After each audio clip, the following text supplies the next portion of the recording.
Marahil po sa panahong ito ay inyong pinanunood, ay tiwalag na ako at ang aking mag-ina. At malamang din po ay ako'y nakaalis na at tinulungan na ng mga taong tumutulong sa akin.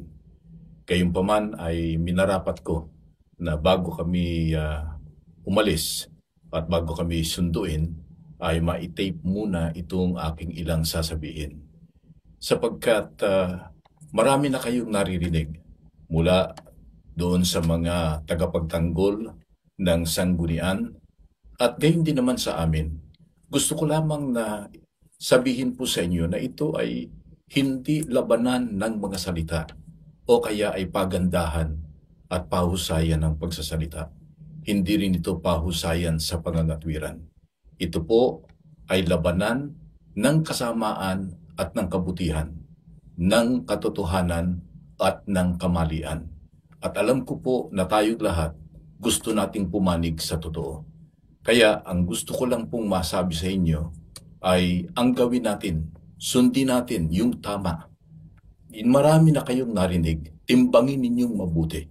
Tulad halimbawa doon sa mga spokesperson ng ng sanggunian, kapatid na Bian Santiago at kapatid na Edwil. Mga kapatid, magkakaibigan tayo at tayo napakatagal na nagkasama-sama. Pero alam ninyo kung ano nangyayari sa iglesia. Hindi ko lamang maintindihan kung bakit ang katulad ninyo na mga ministro at ang isa pa nga ay napakatagal ng ministro, anak din ng isang pioneer sa iglesia, ay hindi masabi yung tunay ninyong niloloob at tunay ninyong nakikita. Alam ninyo na sa ating mga pag-uusap kahit noon, ay kayo rin ang bumabanggit ng mga katiwalian na ginagawa ni kapatid na Glicerio Santos Jr. Meron ka pang ang termino, kapatid na Bien, na sinasabi mo sa akin na wala tayong magagawa sapagkat siya ang apple of the eye ngayon ng namamahala. Kaya kahit anong sabihin natin, ay hindi pakikinggan. Nalalaman ninyo kung anong nangyayari. Si kapatid na Edwil, nagkakabiroan tayo, pero sa biro, nalalaman mo kung ano yung mga nasasabi sa biro at kung ano ang nasasabi o nababanggit na mga bagay na nangyayari. Kaya sana, kung kayo man ay magsasalita pa, maging spokesperson kayo ng Diyos, hindi ng mga taong inyong ipinagtatanggol. Tandaan ninyo, yung katiwalian, hindi naman ito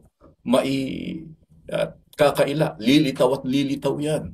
Alam natin yan, itinuturo natin yan, na hindi na itatago ang lihim, kundi yan ay lilitaw, ihahayag yan ng ating Panginoong Diyos. Pero sana maintindihan ninyo kung ihayag man ng Diyos yung lihim, sana hindi kayo kasama doon sa inihahayag niya na kayo ay gumagawa ng masama at pinagtatakpan ninyo yung kamalian. At dapat sana ay sagutin ninyo punto por punto yung mga binabanggit na katiwalian. Huwag ninyong hanapan ng prueba raw. Marami ng prueba eh. At yung mga pruebang yan, kayo mismo ang nakakaalam. Ang mga kapatid, nakikita nila yung nangyayaring mga katiwalian na pinangungunahan ni Glicerio Santos Jr. at ng kanyang pamilya, ng kanyang mga anak. Eh sana, yan ang inyong sagutin. Kung sinasabi ninyo na hindi totoo yan, walang katiwaliang nangyayari, eh sana ay patunayan ninyo. Ilabas ninyo ang katunayan.